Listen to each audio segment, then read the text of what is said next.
Here with more, Texas Senator Ted Cruz. Senator, let's start with Merrick Garland. And really, or Terry McAuliffe's comments, parents have no right to say what have a say about their children's education.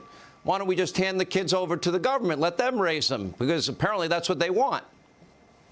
Well, you know, in any crisis, someone's character is revealed, and COVID really has shown the character of the Democrats. They are authoritarians. They are jackbooted thugs. There is no decision about your life that they will not try to control, whether that is a vaccine mandate, regardless of your choices. Gavin Newsom trying to order every school kid in California to get a vaccine, regardless of their parents' wishes, or whether it comes to silencing free speech. You know, at the Attorney General's memorandum this week, he directed the FBI and the Department of Justice to go after parents who are going to school boards, who are expressing dismay that critical race theory, the toxic stew of lies that divides us based on race, that teaches kids that America is inherently racist, that all white people are racist, that seeks to turn us into hating each other on racial lines. Parents are understandably upset about that. And the Attorney General told the Department of Justice that those parents at school boards should be treated as threats and as domestic terrorists, and directed the FBI to use all the forces of the federal government against them. Today, and you put up just a minute ago the hearing with the head of the Civil Rights Division of the Department of Justice, I asked her, I said, do you really think parents at school boards are domestic terrorists? She refused to answer the question. I said, well, do they have any civil rights to express their dismay to their elected officials? The head of the Civil Rights Division refused to answer it. Then I asked her, Sean, I said, well, what about Antifa? What about Antifa terrorists that are rioting across the country? Are they domestic terrorists? She refused to answer that. I said, how about Black Lives Matter terrorists that are looting stores and firebombing police cars and murdering police officers? Can we agree that if you murder police officers, you're a domestic terrorist? She said, well, everybody's allowed to have a point of view.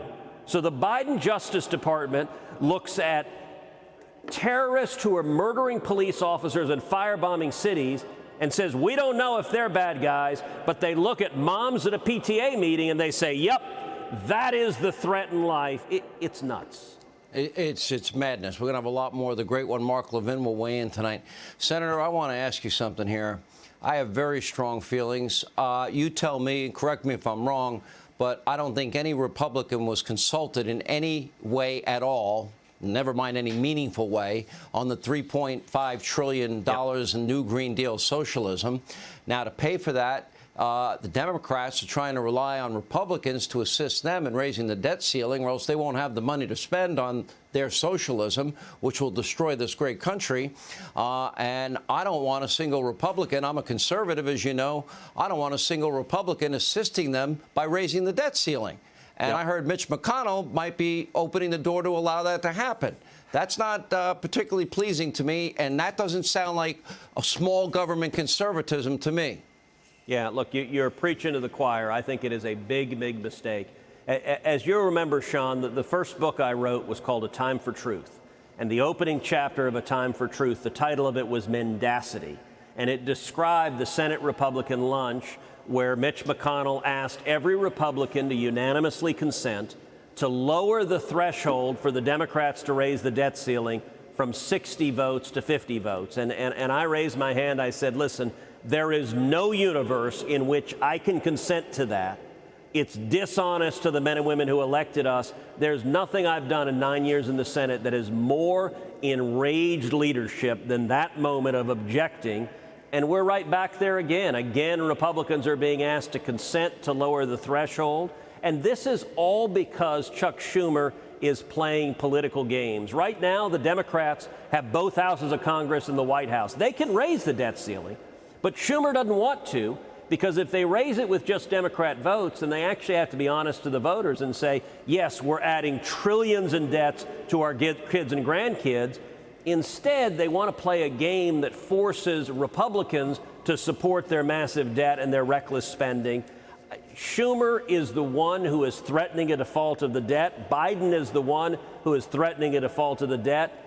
That is reckless. We should never, ever, ever default on the debt. And by the way, for years, I've supported legislation called the Full Faith and Credit Act that would say under no circumstances would the United States ever default on its debt.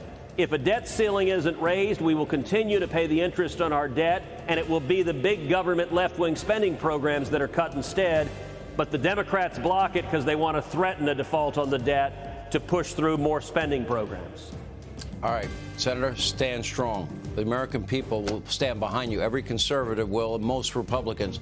Mitch McConnell, stand up as a conservative or let someone else lead. Thank you. I'm Steve Doocy. I'm Brian Kilmeade. And I'm Ainsley Earhart. And click here to subscribe to the Fox News YouTube page to catch our hottest interviews and most compelling analysis.